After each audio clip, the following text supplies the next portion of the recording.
ప్రేమ కావాలి అంటూ స్టార్ట్ చేశాడు. సో ఫైనల్గా నీ ప్రేమ పొందాడు. అదేమ్మా, అదే అడుగుతాను ఇప్పుడు. సో నీ ప్రేమ పొందాడు కాబట్టి అసలు ఆదిని ఫస్ట్ ఎక్కడ చూసావు? నేను ఫస్ట్ జ్యోతి పెళ్లిలోనే చూసా. ఓ అక్కడే. ఆహా ఓకే. అంటే జస్ట్ అప్పుడు సంగీత్ అప్పుడు చూసా, తనే యాంకరింగ్ చేశాడు కదా. సో ఆ తర్వాత నెక్స్ట్ డే పెళ్ళి అప్పుడు బాగున్నాడు అబ్బాయిని.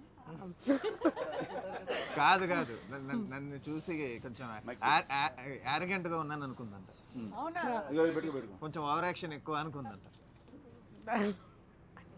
అంటే మేము బయట నుంచి మాకు అలా అంత ఓవర్ యాక్షన్ యారగెంట్ అని అనుకోలేదు. యాంకరింగ్ ఆదిగా చేశాడు, అప్పుడు చూసాడంటే ఏమనుకున్నావు చూసి? బాబు బాగున్నాడా? బాబు బాగున్నాడా? యాక్చువల్లీ ఎంటర్టైనింగ్ గా బాగా హోస్ట్ చేశారు అనుకున్నాను, డాన్స్లు అన్నీ చేసి అప్పుడు ఓకే బాగుంది అని. సరే, ప్రేమ కావాలి ఏ థియేటర్లో చూసావు? రాజమండ్రి శ్యామలాలో చూసాను. చూసావు? థియేటర్కి వెళ్ళి ఫాదర్ నేను చూసా. తనకు ఒకే కంప్లైంట్, మేకప్ ఎక్కువ అయింది, కొంచెం బాగా పింక్ గా ఉన్నాం అనేది.